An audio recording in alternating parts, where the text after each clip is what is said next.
এই মেয়ে, তোমার বাবার নাম কি? সেলিম না? একটা কথা জিজ্ঞেস করুম, সত্য বলবা।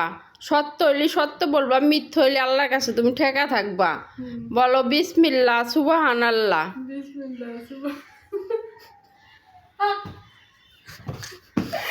এই মেয়ে, তুমি এত হাসো কেন? তোমার হাসিতে কি কোনো সমস্যা আছে? তুমি কি রাগ করলা? তুমি কি এখন রান্না করবা নাকি বিছনা গুছাবা? তুমি কি রাগ করলা?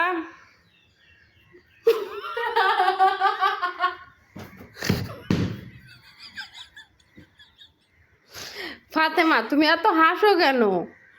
তোমার হাসিতে কি, তোমার দাঁতে কি কোনো সমস্যা আছে? তুমি কি রাগ করলা?